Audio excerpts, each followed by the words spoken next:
Listeners, thank you for dialing in. Welcome to another episode of the Adapt podcast.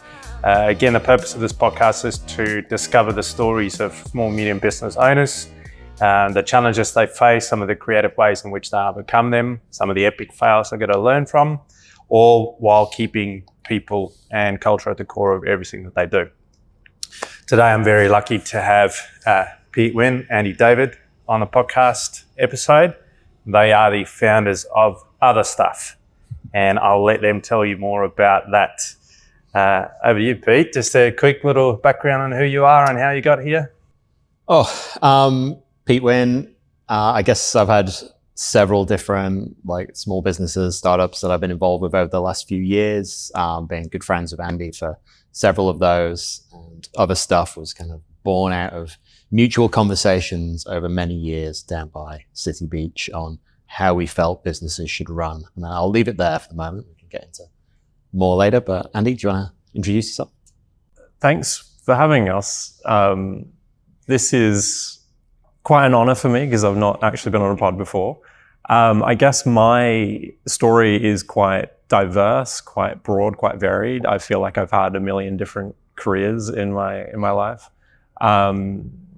Started on a law finance track, but my roots have always been small business. I'd started my first small business while I was still studying. I had the high school side hustles, which I think is just a classic entrepreneurial feature. I gravitated into tech for a while here and in the US, and found a reason not to go back and really philosophically explore why we should start more small businesses, how we should build more resilient and enduring small businesses, and work with the people we want to work with. And so Pete is, one of my best friends. We've been through a lot together, philosophically very aligned on why we want to do the things we do. And all of those roads have led to the other stuff. And that's why we're here. Both have had businesses in the past, both have a love for the SME and a passion to work with and enhance the world for the SME. Just give me a bit of a snapshot of some of the businesses that you've been involved in. So a lot of my initial background wasn't in the SME space. So I've done a lot of work in various large capital project systems, so anything up to hundreds of millions to billions of dollars. I think what I learned from there was that there's a belief that this is what the economy is and the industry is, and it's somehow this shining city on a hill. And I was like, it really isn't. It's not where most of the money in any country comes from. Most of it is in small, medium enterprise. That's what carries the economy. And I decided I wanted to focus there. So I started various startups inside the past. So I had one around philanthropy and payments that I was doing.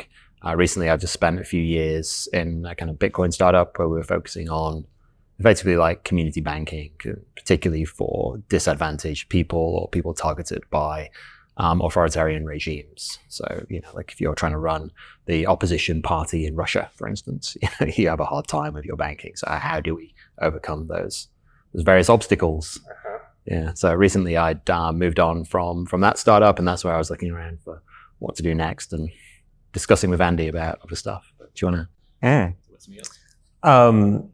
How far back do you want to go? Wherever you want to take us.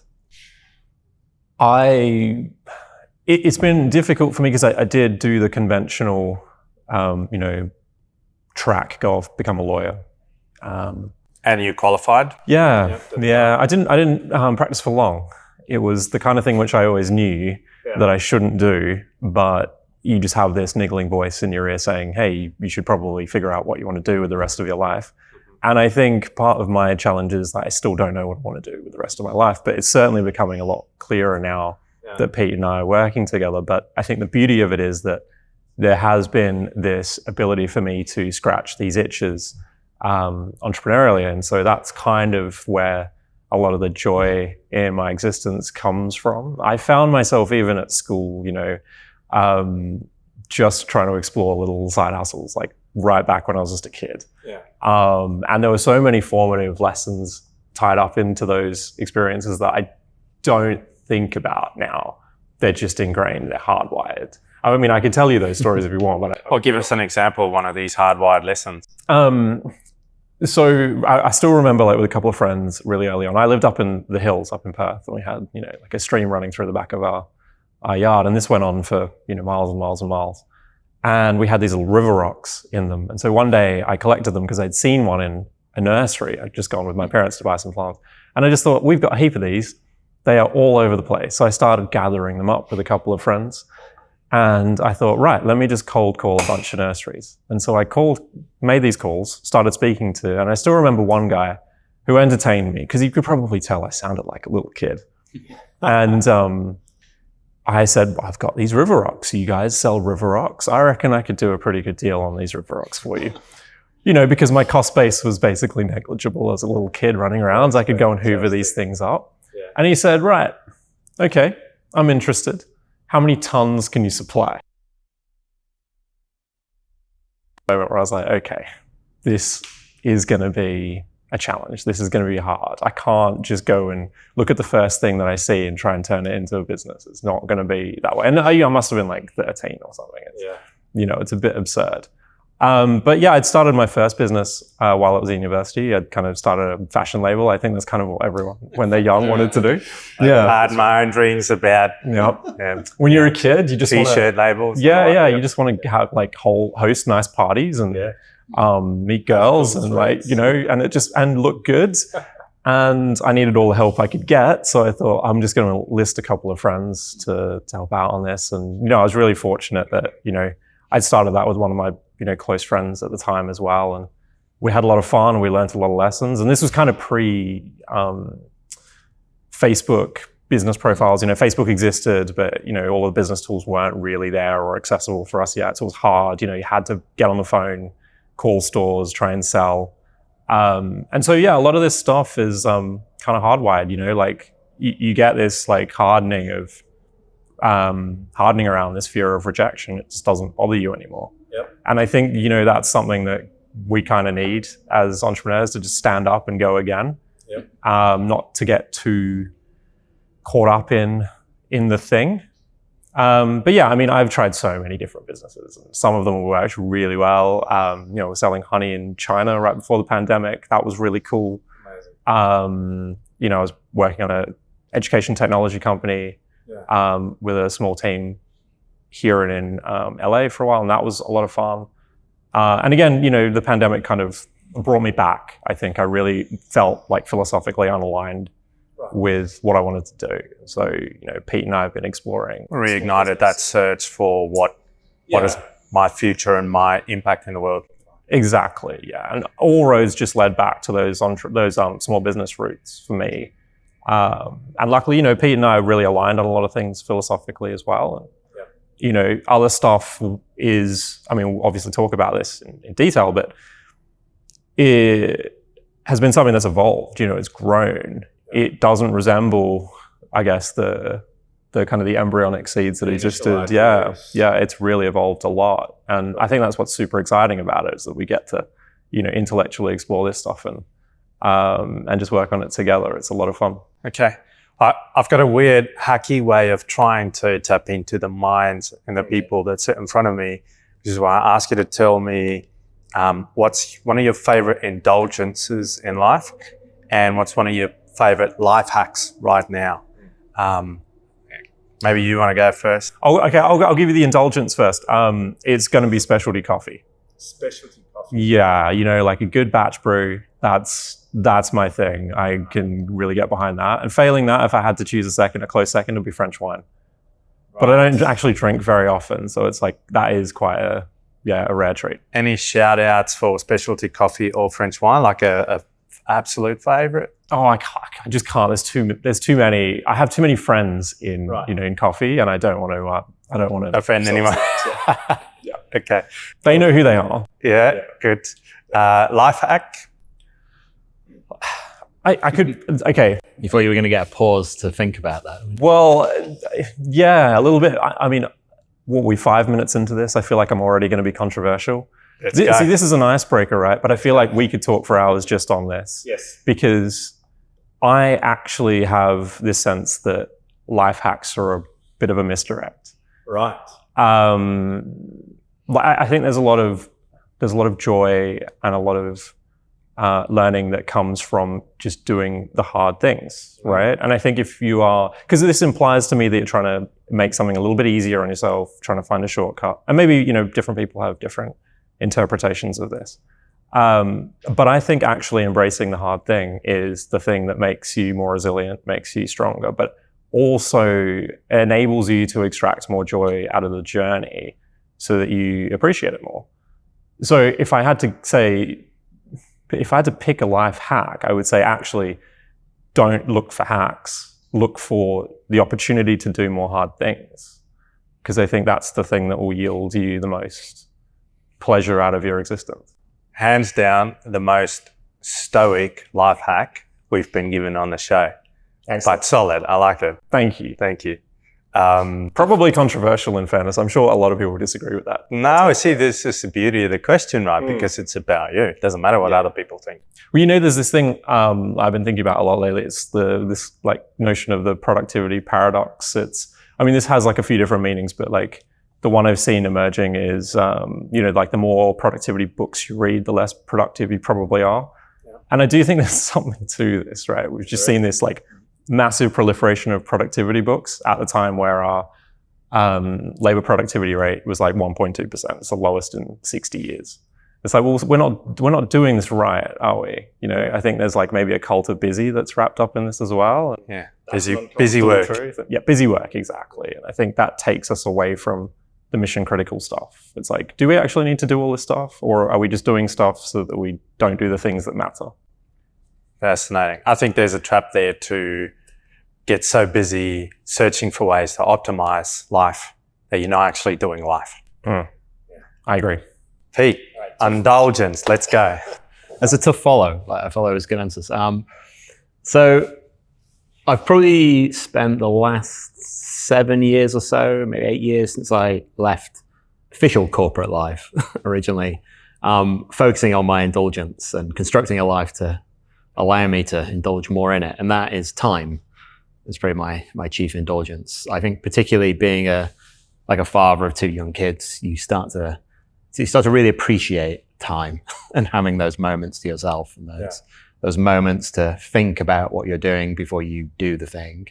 So that's probably my biggest indulgence, is that the way I like to exercise that is to spend time by the beach, by the ocean, running, swimming, out in the sun, just soaking up the environment. I find that's my sort of space to be and what I enjoy doing, be that first thing in the morning or once we've got the kids squirreled away at school. Yeah. So that would be the indulgence. Very cool indulgence. Very elusive for a lot of people. It is. Yeah. It is. As I said, it took many years to try and get to a situation where I could comfortably start to indulge in that properly, but important. Cool. Life hack? The life hack for me, this one is very similar to the indulgence, right? But it's born out of what I realized when I moved to Perth. So coming here from the UK Perth feels like a holiday, every day. And so my life hack would be just go and live by the beach or go and live somewhere that you associate with being a bit like a holiday. Because on the most boring day where you feel like you've achieved nothing, you could just go to the beach and I feel like I've had an entire holiday. It's just, I can go down there for an hour. I can just, I've got a camper van set up. I can go sit in there, stare out at the sea, just write some stuff, go for a wander. And all of a sudden it's you've had a whole holiday in the morning. It's just, that would be my hack. So that opportunity to just go down to that space, is it a bit of a productivity hack for you as well? To create headspace then for creativity or for the thinking of how to indulge in more time? In a way, I don't think it would be a productivity hack in the traditional sense of the word. Maybe sort of like Andy says, we're not overly focused on forcing ourselves to get a lot done in any particular moment or to be busy. But it's probably a productivity hack in the reverse sense, where it's a space to think about what I'm going to do before I do it, which I actually do think is more productive. Yeah, that's what I was trying to get at, is the unintended benefit of that hack is that you go to a space where you have headspace, natural headspace. I think it is quite intended to give myself the space to then get the productivity improvements from that. It's maybe just non-obvious to a lot of people. It's not how a lot of people go about their day. And it's not accessible. You've got to put a lot of work in up front to be able to give yourself the headspace, which is kind of like one of the parts that we'll probably talk about with other stuff. It's one of the things we drive at. So. Okay. It is maybe worth unpacking a little bit, because I do think there is an element of this baked into small business as well. This, I kind of referred to it earlier as a bit of a cult of busy, but this may be a little unfair on a lot of people as well. A lot of it is baked in expectation. It's like you've got your own business now. You need to work as hard as possible, grind as hard as possible. This is a narrative that I think has been pushed for a long time. And I don't know, I feel like the one thing Pete and I do really well is we kind of work like sprinters. We sit and we rest, we train, we learn, and then, we'll run hard for a period, and then we'll rest and recover again. And I think part of the process that is effective for us is we don't try to stigmatize the down periods, the quiet periods where we're resting and recovering and learning and reading, because we need to feed that intellectual curiosity in order to be effective, I think, in order to be good builders. But I feel like there's maybe a kind of an extrinsic social pressure that's built into this for a lot of people, where they feel like from, this part of the day to this part of the day, I have to just be productive. And without necessarily stopping and questioning whether the outputs of that time are actually productive. Are they actually moving you forward? Or are they robbing you of valuable time? And the one thing I think that everyone will get out of this podcast by the end of it is why they'll see why I just enjoy working with Pete so much. Because, all of these thoughts are so insightful, time and freedom just are such underlying powerful drivers and motivators for us, as well as just the ability to go and follow our intellectual curiosity. Yeah. This is codified in Other Stuff, company value number 2, which is the Aussiest of values, I think, that we have, which is we're not here to fuck spiders, which... And the way we interpret that is to say, look, it's okay to work when there's work to do, but we're not here to just be busy. Again, as Andy said, we don't stigmatize the down periods. The down periods are there for a reason. You need to be rested in order to sprint when you need to sprint. Yeah. So take your time, think about what you're doing. Is it interesting? I think there's a big lesson here to learn, which I'm probably a bit late to the party to, and it's the parallel of the sprinter. If you are a sprinter, you train for a long time, and then you sprint for a short time, and then you rest properly, and then you reassess. But why don't we do that with our minds? Right. With our minds, we just sprint, burn out. And I think a lot of people fall in that trap. A lot of people don't understand the importance and the value of sufficient downtime, sufficient rest time, so that you're able to recover, and then sufficient assessment time and planning time and preparation time and training time before you have to do another high performance burst. Right. And you alluded to that, and I think great segue for you guys to tell us now a bit about Other Stuff and why it's come to be and why you've chosen to start another business and go on this journey, and maybe talk us through the other values of Other Stuff as well. Sure. They're not the most PC of values, so we'll go into them. So Other Stuff, in principle, is a community business. It's a community first business, and that's where we focus a lot of our time and energy. And the goal of this community and this endeavor is to really help build 10x businesses that last forever. Is our goal. So the idea is that most businesses that work, they work because people understand their core business and they know what they're doing and they can make some money, but they often fail over a longer period of time because of the other stuff. It's something that's out of your control. It's something that just happens. And we think that there's a way to mitigate that, to strengthen businesses, to build more strong, robust small businesses. And we both want to live in a city that has many more strong, robust small businesses. Why is that? Sorry? Why is that important to you? To me, this speaks to quite a deeply held value based around sort of like power dynamics in society, which might sound a bit highfalutin. But my belief is that society runs better when power is more evenly distributed across society, as opposed to when it is all aggregated into a few hands. I think if you have too much power in too few hands, then you're running a very big risk that some sort of sociopath that you don't like gets elected and is in charge of all of that power, and all of a sudden everything goes to shit. Like, I think that's a bad thing. Yeah. So what I would like to see in general is power just evenly dispersed across society, local to where people are. It's, less big, more small, more farmers markets, less Woolworths, that sort of thing. So that's the sort of society that I want to help build. Yeah. And then this is probably like a little bit of why I originally left a lot of like my corporate work, was that I felt like I was just on the wrong team for a lot of this stuff. It's like, oh, I'm helping David, not Goliath. I'm saying Goliath, not David. Goliath. Yeah. So I'm helping Goliath, not David. Yeah. We need to reassert that. We need more power for the little man. Okay. So that's what I think. How about you, Andy? Because I know this is important to you as well. But why? Why help more SMEs, more small, medium businesses be resilient for the long term?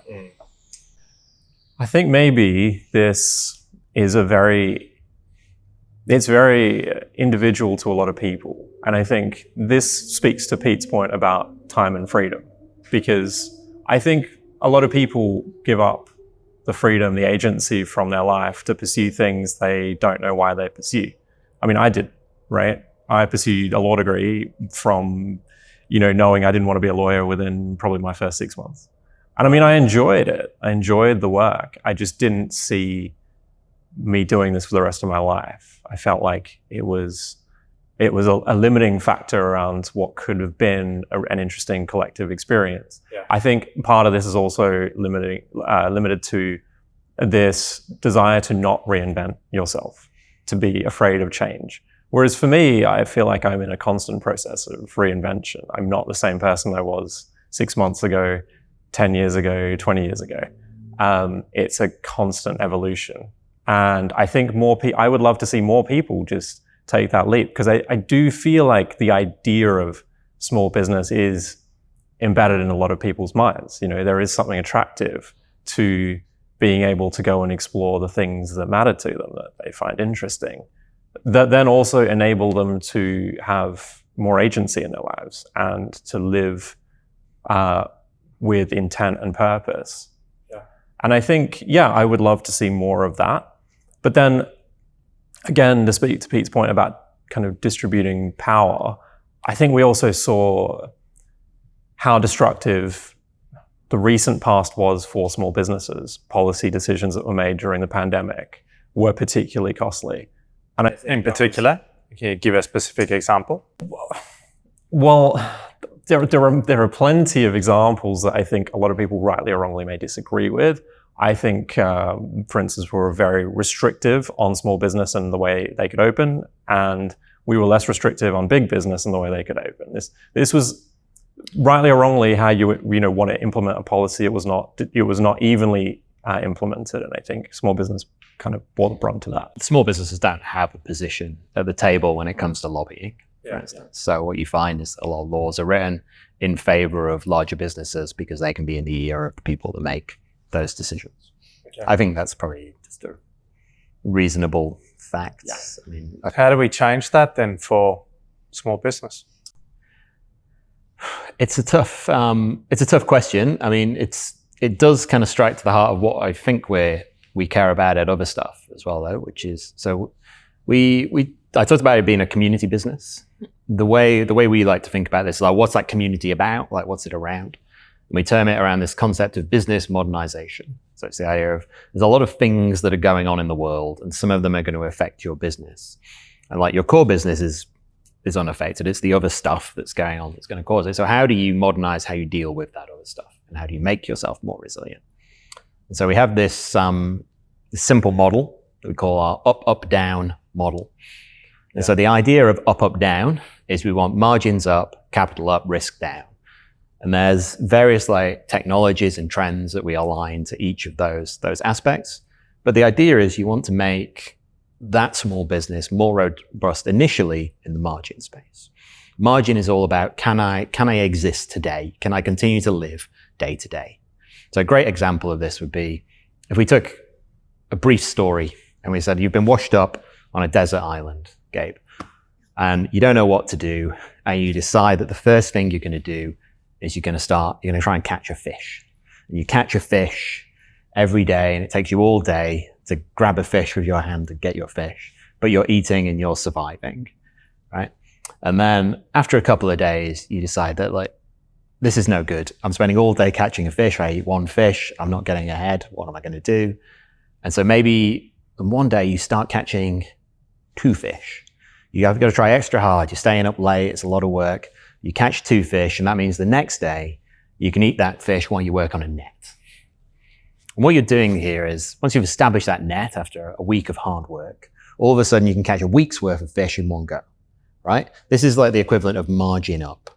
It's like, how do I get a lot more output for my effort right now so that I can get my head above water, I can see what I'm doing, and I've won time now to then focus on what I need to do next. Okay. And if we expand this analogy, so you're on the desert island and you realize, that's great, I've got a week's worth of fish here, but the fish spoil after a few days. So whilst I'm quicker, I've got the margin, there's something else that I need to go. So being an enterprising young soul, what you decide to do is you dig out a big trench and you flood it with seawater and you build a pond. And the pond is somewhere where you can now catch fish using your net, and you can deposit them in the pond. And the pond keeps them fresh. It's like a natural fridge for those fish. This is capital up. This is the next bit of up, up, down. This is about saying, all right, once I've got myself into a position where I can see, I have headspace, and I can decide what to do next, how do I build a system so that when something goes wrong, I'm not instantly wiped out? So now all of a sudden you could live for a week or two, several weeks, maybe a month, from the fish that are in the stock inside your pond. That's your capital that you've established inside your business.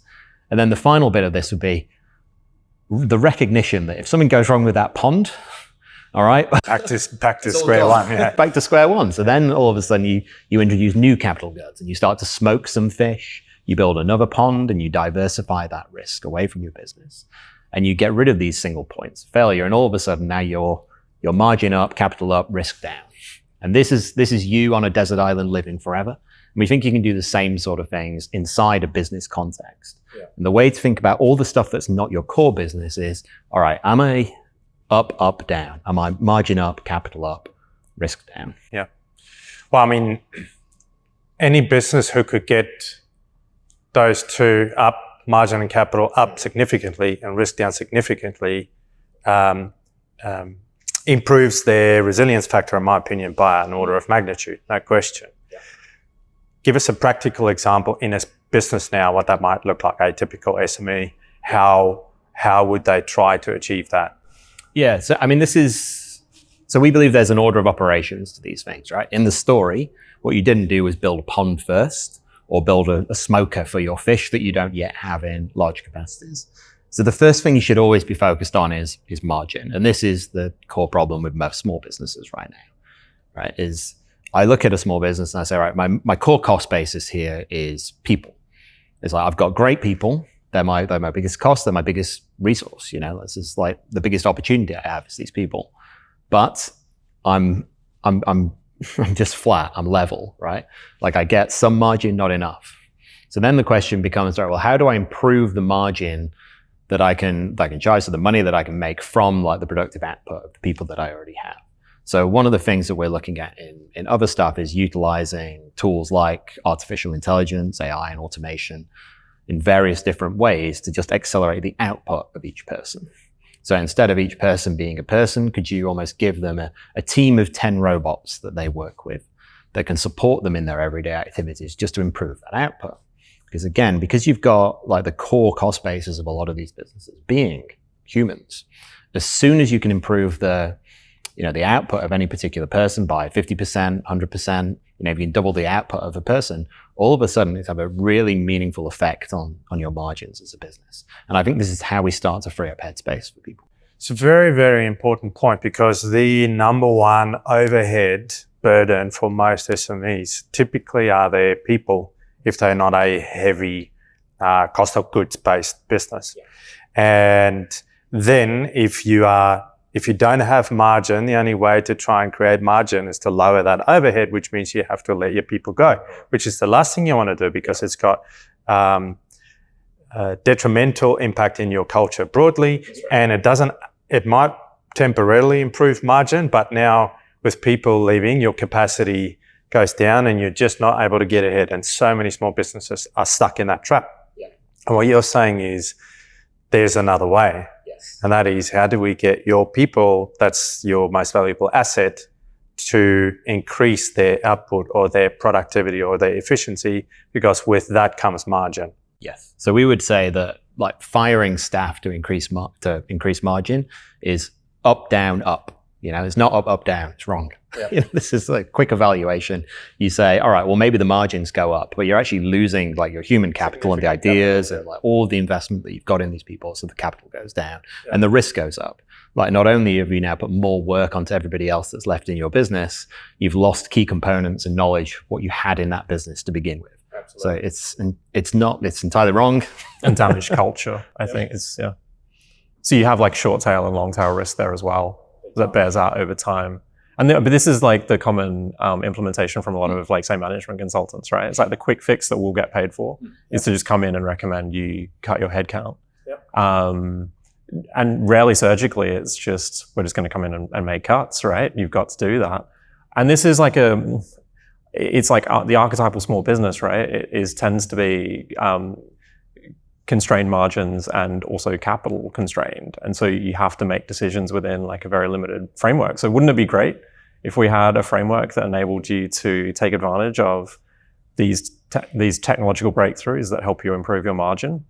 I think it's like actually a really exciting time for small business. Absolutely. And it's just so confusing to know what's the right way to, I think everybody has a desire to optimize their efficiency to help with that margin build, but where do you go for trusted guidance on which of these tech capabilities actually work and what is hype, and how do I implement it and how do I make it work? It's just so many questions. But leveraging the rapidly evolving world of tech around AI to improve efficiency, output optimization is a good way to get margin up. Let's talk about capital. So you want to help SMEs get capital up as well. What does that mean? So I'll probably say one more thing on the AI component before we move on, which is just, it's very easy to look at a disruption like this as a small business or as people in society in general and say, oh no, we're screwed. Like, again, like everything's gonna move into this big central AI that's going to do all this stuff. And I think that's quite unlikely. I think I'd want everybody to realize that small businesses are uniquely positioned to take advantage of this technology trend because it is like a productivity improvement. That's what it does. Its core amount is that you are going to be able to get more stuff done. How you do that is come and ask us questions and we'll teach you. But it will allow you to get more work done. More work done, that's a benefit. It's very easy to realize that benefit inside a small business because you're just not constrained as much. So you could sell more, you can do more work. It's very difficult to realize that benefit inside a very large company. When you have massive productivity improvements in a very large company, what you have to do is fire most of your workforce. Most of your workforce, you can't easily move on into new roles. There's lots of redundancies. It's a long process. It's going to take time. There's going to be legal complications. There's likely to be lobbying in this space. This could take many years to play out inside these larger contexts. Whereas for a small business, you've got five years here where you can move very quick and you can start to eat into these larger businesses and we can start to slowly decentralize a lot of this work all over the state. And I'm here for it. So if you want to help them, I just want to leave people with that message before we moved on. It might also be worth, Pete mentioned this idea around the 10x small business. And I think maybe like just philosophically before we get into the capital aspect, it might be worth us exploring this because I do think this is a bit of a paradigm shift. What's interesting about the tracks that we have is they're quite binary, right? For most people, it's like you've got the traditional small business that has a bunch of characteristics, and we've kind of touched on a few of those, like being capital constrained. People who start small business tend to bootstrap more. They tend to focus on profitability. They don't tend to grow as fast as the alternative track, which tends to be jumping into technology startups. These things are, focused around hypergrowth, taking a lot of venture capital to fuel that machine, but they also tend to be quite capital efficient. At least the better run ones are. And you have lean teams that are able to do a lot with technology. So there is this like technology advantage within technology startups. And I actually think there's a hybrid, there's a middle ground that's emerging, which I think is really interesting. And this is the idea of the 10x small business. It's like both traditional small business and technology startups have disadvantages for a lot of people. A 10x small business just allows us the ability to go and have the freedom, the creativity, the time to pursue a vision and to solve problems for customers without having the sword of Damocles hanging over our heads, which I think is represented in venture capital. Yeah. And I think that can be a very limiting agent for a lot of people, but it can also be very attractive for a lot of people to start those companies. And so what I like about the 10x small business is that, you can be a very lean team, you can be a 1 or 2 man band, and you can use technologies like artificial intelligence to really go and accelerate on workflows, on how you be productive, how you go and solve problems for your customers, how you deploy your product. And I think it's a really exciting time actually to go and build this middle kind of hybrid model. Now that's also going to need its own capital environment potentially as well, because it's going to be hard for people to bootstrap these things. Personally, my preference is bootstrap, build slow, find profitability, but then the counter argument is you might lose the race to someone who's better capitalized than you. And so that's the argument that is usually pushed by venture capitalists. Okay. But I do think you can get there faster now if you are well-intentioned with some of these tools that are emerging around. If you can find your way into effective implementation of some of the evolving tech capability. And there is a cohort of investors that might actually enjoy this. You could actually go and do a one and done round, maintain a decent amount of equity on your cap table, maintain control directionally around how you execute on your vision without needing to go and do A, B, C, D, E rounds and keep giving up or keep being diluted all the way along that process. I do think this will be a more attractive track both for founders and a cohort of investors that won't mind funding businesses and taking dividends on profits. Smaller positions, but long-term dividend return. Long-term, patient capital. That's it. Exactly, Yeah, it is the patient capital is the antithesis of the standard approach in terms of funding. Perth is like the perfect place for this hybrid model to emerge, because we often lament the capital environment in Perth for technology startups. We feel like it's a little bit underinvested in. And what I would argue is that actually we have like a disproportionate amount of wealth in Western Australia. A lot of it is mining related, but it's because you've got, non-power law returns for most of these startups that emerge, right? You have to, from a venture capital perspective, ensure that you can back a winner that is going to repay the fund. And I think that's really hard. And so unless you've got like this really broad pool of, available companies to go and invest in, it's really difficult. But what we could say is, well, why don't we just augment a lot of these kind of small businesses around the kind of technologies that are available to us and just go and build for profitability. It's okay to have a $10 million company, retain 80% of your cap table, and that's great. You don't need to try and shoot for this unicorn. If you build for your customers and your customers love what you do and they connect with you, and this is part of the reason why we're so focused on community, then you can carve out really amazing businesses. Yeah, and it really comes down to what you want, what your vision is. Yes. What you want to see realized in your life and in the world out of your business. And if it's something that is for the long term and for a greater impact. Is this a good time to talk about capital? Yeah, I was going to draw a bridge straight to capital from there, which is, so the way I think Andy described that there is the two different types of businesses, right? You have your traditional sort of small business, which is I'm somewhat successful, I'm cash flow positive pretty much the whole way through, but I probably struggle with growth. And so what you're like a revenue centric business where you've got good revenue, you make a margin, the margin pays what you do. But let's say in 20 years time, you were looking to to exit the business, you'd be like, oh, well, if I don't work in the business, I can't get out. Like, how do I do that? Or how do I pay myself? Or do I have to just sell the business? And it's very much like, it's a business that's all focused on revenue. It's good, positive revenue, but kind of lacks growth. The next sort of business that you get was the VC style, whereas like it's all growth, no revenue. There's literally no revenue coming through the door. You're encouraged until like at least like your Series A round not to have any revenue because it just skews the numbers.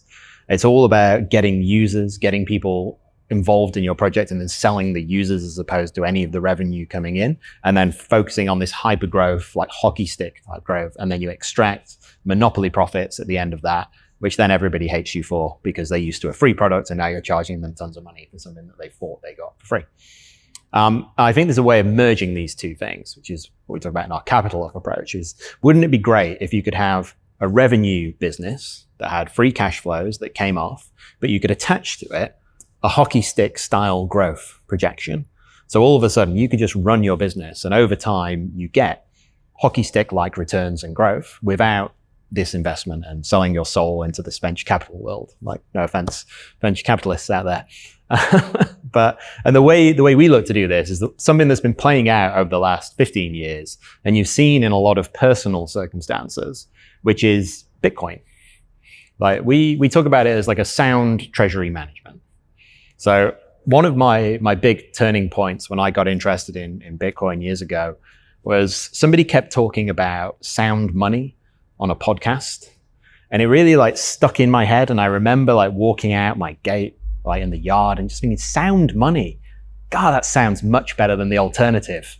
Like, I don't know what it is, but unsound money sounds terrible. Like, yes. And if this is sound money, have I got unsound money? Like, God, I don't want that. That sounds rubbish.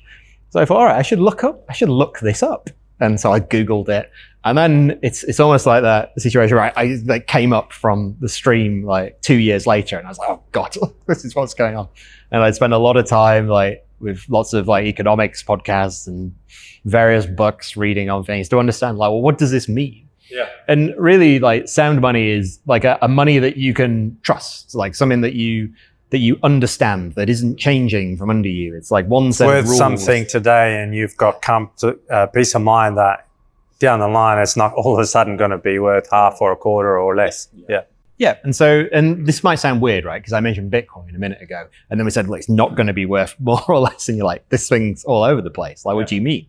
Yeah. Surely that's really volatile. And yes, it is volatile.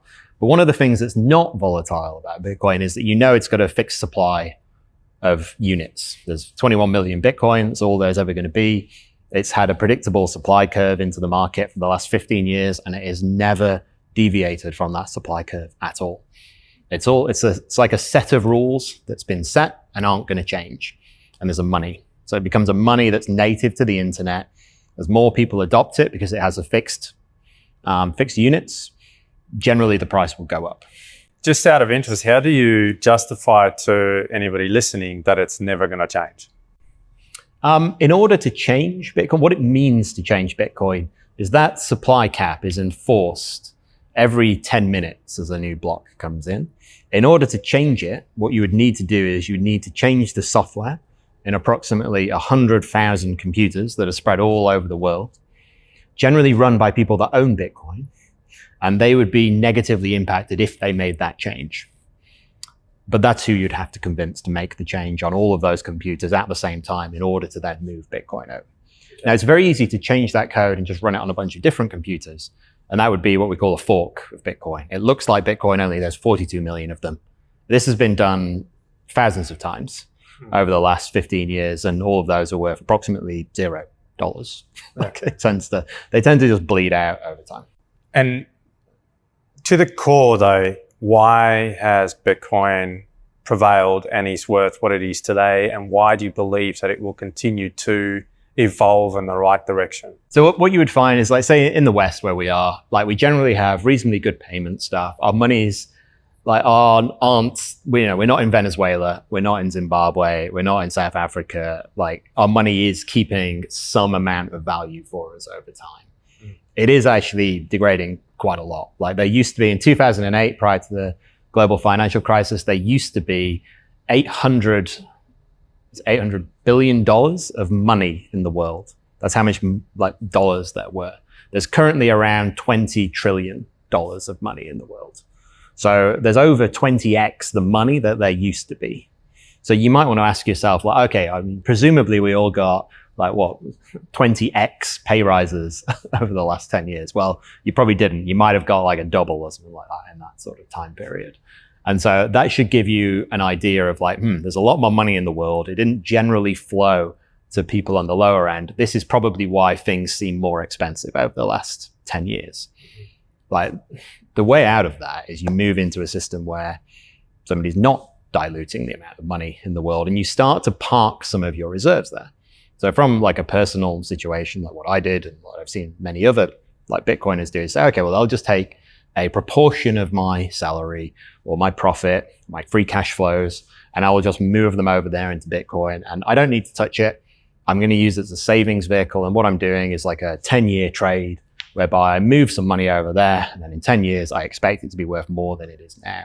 And that way I don't worry about volatility on a day-to-day basis. I would just do it daily, weekly, whatever. I'll just buy it and just move it over there. And then that's generally the play in most of Western society.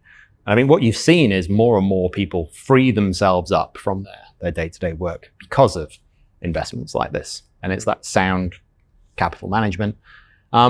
The other reason I think it persists is I spent the last couple of years doing a lot of work with various groups through like the Human Rights Foundation, where I kind of mentioned before, like, you know, if you're going up against like the Russian government, well, then you need robust banking infrastructure, because I know sort of Anna, who's the CFO there for the Anti-Corruption Foundation, like she walked into work one day and found that her account had minus, I think it was like 1 trillion rubles in it. That wasn't the account balance the day before.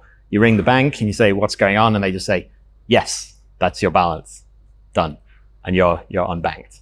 You know, people that have had like their family targeted with violence when they've accepted donations in various authoritarian regimes. I know, like, say, an example I once heard was talking to a guy in Lagos in Nigeria, and I asked him for an interesting fact about Bitcoin in Nigeria. And he said, oh, there's a bunch of guys on the street that would trade, you know, let's say $5 million, like just in the street. That's kind of interesting. And I was like, what do they do? Like, who's trading all of this? And he said, oh, well, you know, in Nigeria, we don't have a great reputation in our banking system. And I said, okay, fair. Like, I've heard of this. And he said, but we're also an economy of, you know, over 200 million people, and we import goods from China, and we need to pay for those goods. And if we try and send a wire from a Nigerian bank to a Chinese bank, you'd be surprised that it doesn't go very well. Gets knocked back. Fair. He said, but what we can do instead is we can just go to this guy on the street and we get him to make the transfer in Bitcoin. We pay in local money to him. He pays the Chinese in Bitcoin, and we free the goods and they're out of the port in a day. And like doing that from a day down from like a month of sat in port, like your capital efficiency on those goods, you make so much money out of that. No. So it's become effectively, like, without anybody ever really talking about it, like a de facto FX currency for the Nigerians to pay the Chinese. Yeah. But this is never mentioned. But this is what happens when you have something that is just a native currency to the internet that nobody else controls. Yeah. So, I mean, you are extremely well researched on this topic of Bitcoin over many, many years, and same with you, Andy. And I think the three of us have a relatively positive outlook on its implication for our world in the long run. For the sake of this conversation, let's assume the positive approach. There's been a substantial return on the value of Bitcoin over time. There's now been longevity. How long has it been? 15 years. And it's not worth less than where we started. It's significantly more. So let's assume the positives, and let's assume that the trajectory may continue. What does that mean if I'm an SME owner and I'm thinking about margin up, capital up? Well, I think, like, Pete's obviously far more adept at discussing this than I am, but what I would say to bring it back to that up-down framework is that, for me, the critical part is it gives you a succession off-ramp. Because succession is a massive problem, especially in the SME space, right? Often you'll run a business for, 10, 20 years, and there isn't an obvious off-ramp for you. You might have to sell a business, but that leaves you at the mercy of any number of, prospective buyers. Maybe there isn't a market for your business. SMEs with boomer owners who have got no means of true succession today is a macroeconomic issue globally. Agreed. It's one of the big things we're trying to solve. Precisely. Yeah. And, traditionally, maybe one of the kids comes in and takes over the business, but that is something that, is kind of trending away. A lot of young kids want to go live their own lives. They want to start their own things. And fair enough. But this creates this obvious challenge around succession and succession planning. And I think the thing that really appeals to me from, if we're marrying the kind of the Bitcoin with business, the kind of the sats flow element that Pete was kind of describing is, it gives you this ability to, 10 years from now go, right, I have an obvious pathway out of this business as well. It gives you that freedom over time. Because trying to exit your business in a traditional sense, it's hard. Yeah, it's really difficult. And very difficult to realize financial independence into your retirement as well in a lot of cases. Yeah, and so I think that's a really important part of the framework, right? And I think there's also, continuity planning that kind of sits in there from a risk down perspective. But I think over the long term, this is a risk down play as well for you personally as a business owner, because it enables you to have that track. You can think about it, you can plan for it, you can see it, emerging over the kind of the long arc of the next decade. And that's what makes it interesting. Let's make the example as practical as possible. So when we're thinking margin up, leveraging technology like AI to boost your people's productivity and output creates a margin up.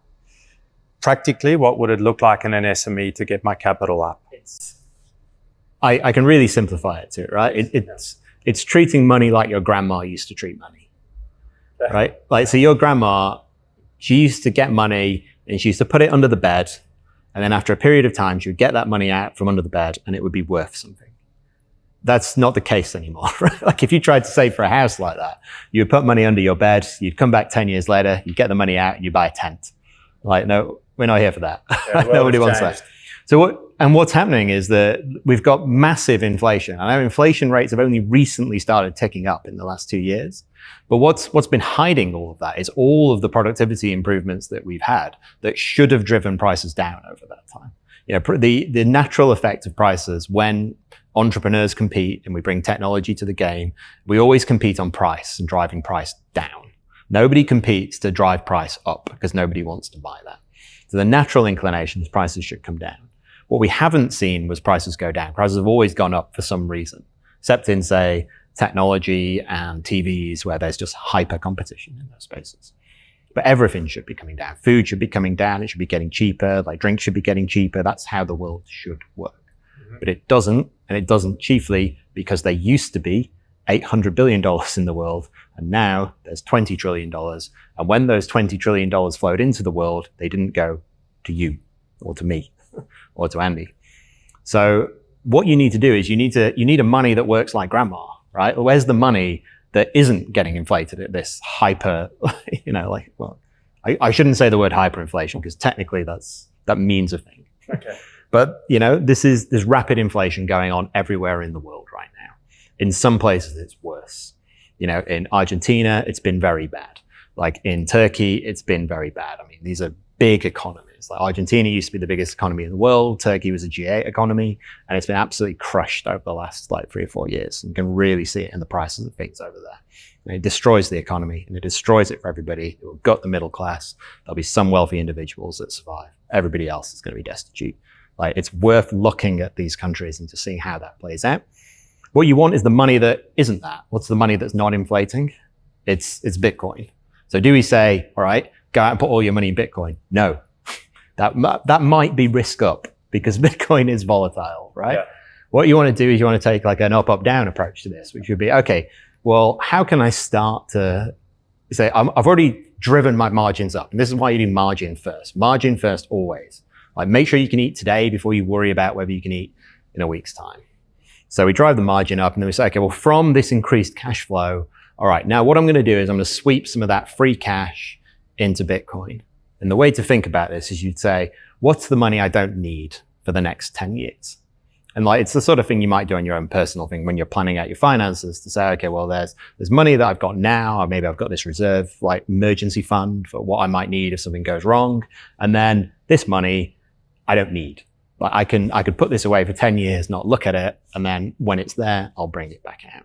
Like that's the money that you want in your business, that we would say just sweep it into Bitcoin. Yeah.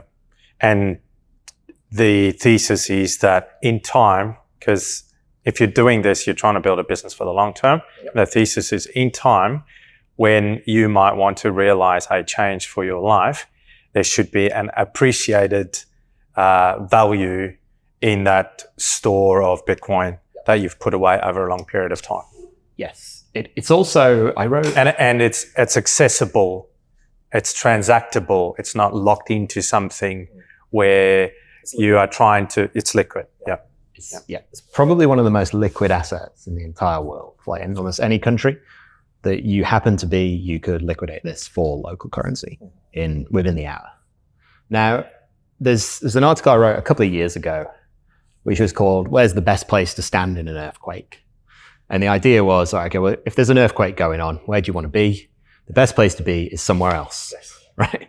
And so what's an earthquake that might be coming in a world where, we think that there's currencies are inflating rapidly?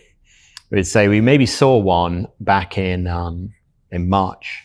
Was it last year? It would have been March last year. So just over a year ago, there's Silicon Valley Bank, Signature Bank.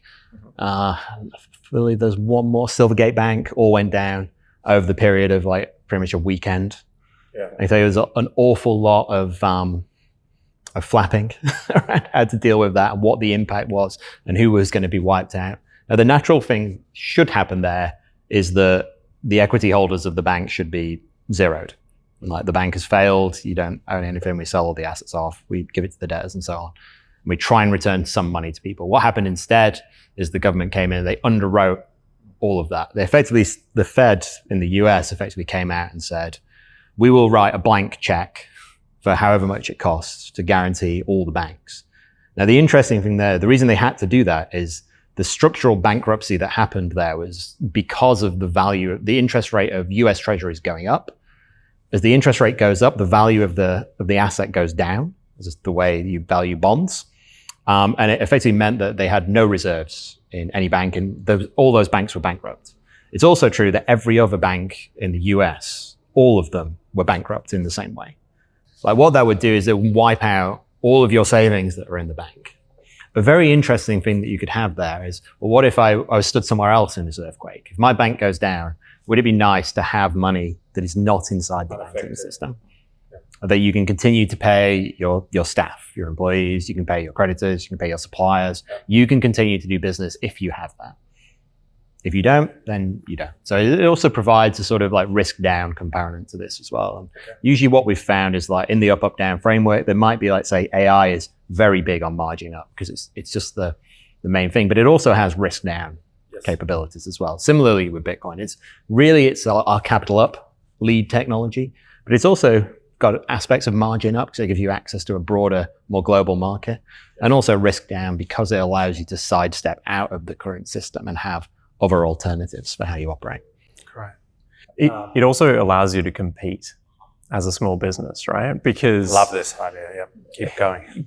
This is the challenge we're kind of seeing now, right? With so much inflation, all of your input costs are going up. What do you need to do to maintain your margin, not even to grow your margin, is to then increase your prices.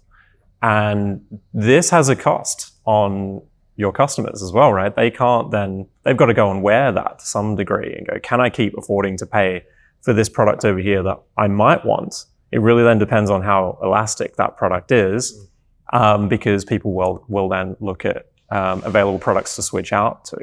But if you can price a lot of your inputs in Bitcoin terms, you are less susceptible to the impact of that inflationary effect on your inputs. And so that will make you more competitive than your competitors who haven't done that. And I think from a small business perspective, that's really quite interesting. Yep. The example that really resonates with me and probably resonate with a lot of people is you kind of see the price of residential property. It's crazy. It keeps going up and up and up. this is becoming very challenging for a lot of people. But if you look at the price of residential property in Bitcoin terms, it's coming down. Explain.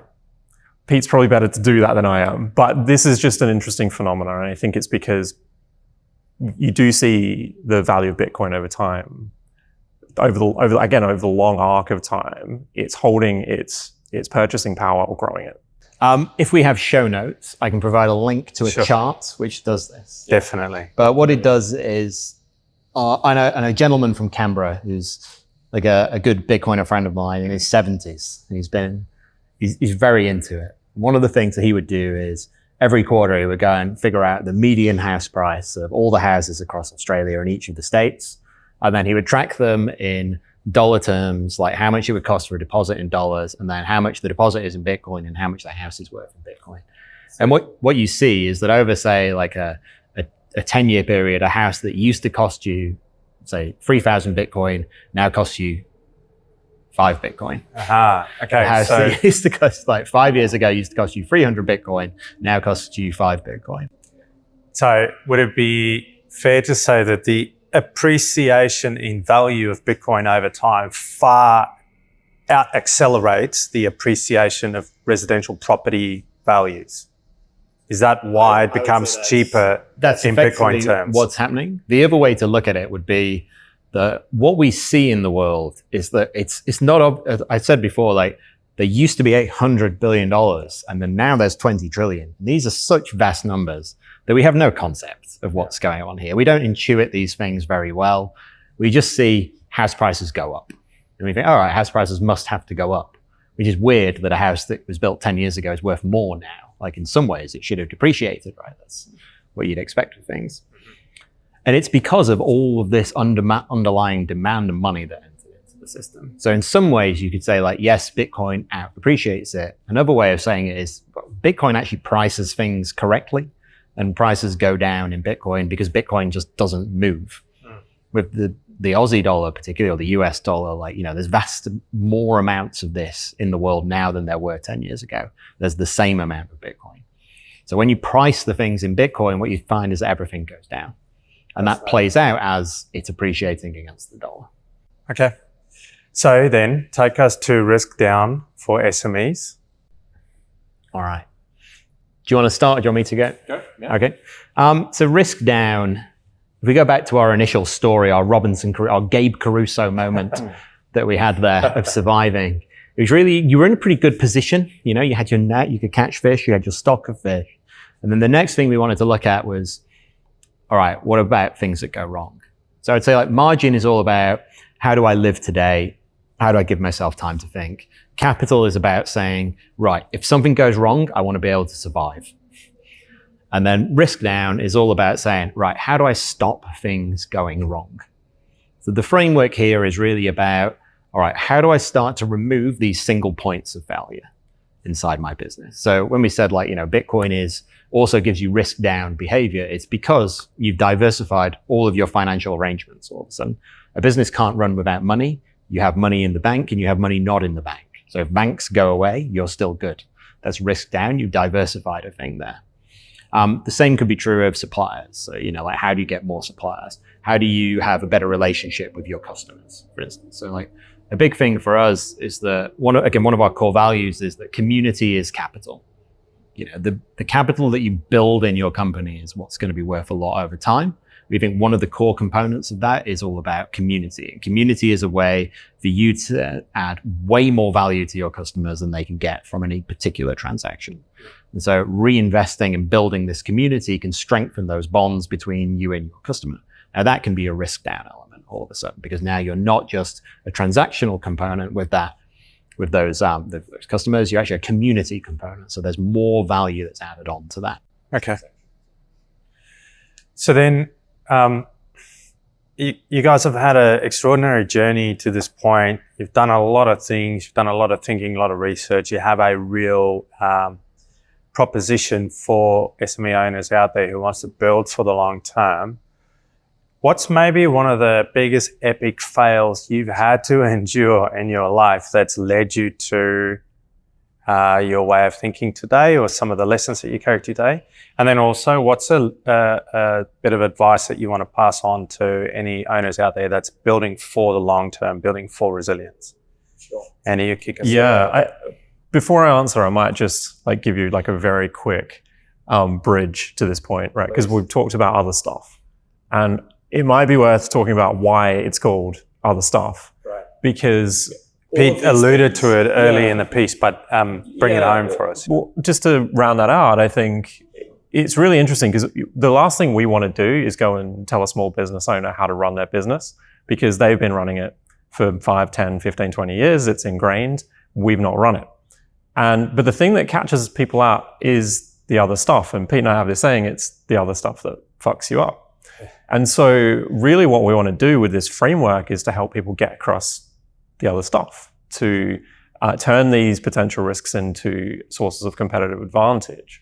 And so that's kind of why we kind of framed it like this, why it's the other stuff. But in terms of epic fails, I really would struggle to find one, because I've had so many. And the superpower that I have, I think, if I were to be really self-reflective, is that I've never really worried about them too much, both as sources of pain, but also as sources that you can draw lessons from. I tend to actually agree a little bit with Peter Thiel on this, that failures are actually a little bit overrated when it comes to deriving lessons from them, because in that moment, and even in reflection, you might be able to identify 1, 2, 3 reasons why you failed, but there's often maybe lessons 6, 7, and 8 that you haven't seen or you're not contemplating, and maybe one of those ones was more relevant. And so I don't tend to think about it too much. I just try to get up and go again. Okay. I think the main thing for me that was the point, the main kind of lesson that I've drawn out of the last few years was to really live in alignment with values, how to get the most out of the time that we have. I wasn't planning to share this, but I guess the part of the way I got here with Pete is I had a heart issue in 2021, and that completely changed my approach to work because I couldn't do any. And so I really had to think about what I wanted to do with the time that I had available to me. And it also forced me to get my thinking straight around how do I extract the most value out of the hours in the day? How do I work on the things that really matter and get rid of all of the superfluous stuff? And so that lens was really valuable to me. So I wouldn't see it as a point of failure, but I would see it as a hurdle point which forced me to contemplate more strongly the life that I wanted to live. And that's really how we got here. Awesome. And a bit of wisdom to pass on to people listening who's trying to build for the long term? Yeah, I think it's challenging, right? I think what I'm really interested in at the moment is helping people better understand I'd say the -1 to 0 part of the journey, which I think no one really thinks about. A lot of people will just come in and tell you, just start, make it happen. And I think just to extract on the analogy of the sprinter a little bit more, it's like, well, you kind of do have to, I think, get yourself into a position where you've got a strong foundation to go and build a business.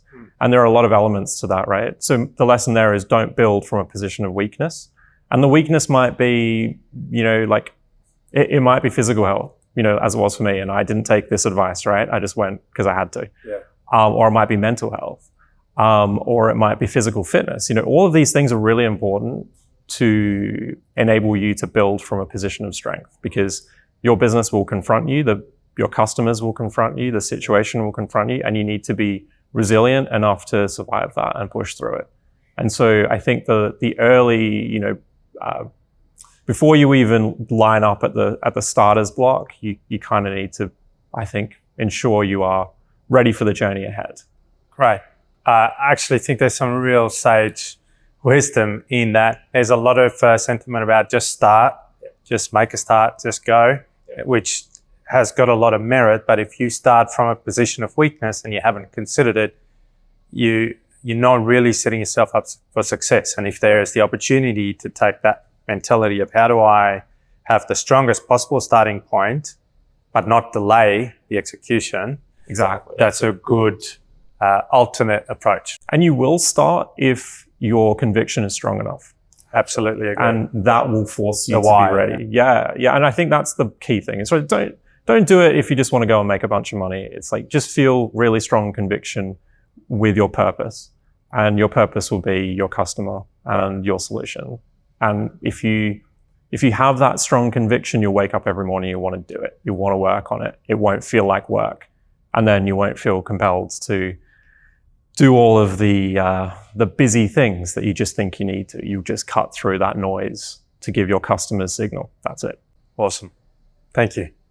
Pete, epic fail you've had to learn from, any wisdom or advice that you want to pass on to other people trying to build for the long term? Yeah, so my epic fail is probably all ego, which is often the way, maybe when you first set out. So I think I alluded earlier, I had a startup called Karma Pay that I was working on that was really designed to be like a philanthropic payment system. And in my mind, I'd looked at the problem of like schooling for children. I said, this problem only costs $20 billion to solve. And there's $80 billion here in this emerging market of non-card payments. We can build a payment system where we take the money from here and we put it over here. And I was like, this is the solution. It's as simple as I've solved it. Like, Billy Big Bollocks over here. I've come in, I've arrived, I'm here to fix it. I've solved the problem, right? We just need to go and do it. Everybody go do the bits that I'm saying that we should do. And it just, like, nobody wanted it. And I was like, this is so weird. Like, I felt like the charities I would talk to didn't really want it and weren't willing to back in the way that I thought. It seemed to me like the most obvious investment in the world. Like, selling it to people in the streets, like, they would kind of like think it was a good idea, but they didn't necessarily want it. And I was like, huh.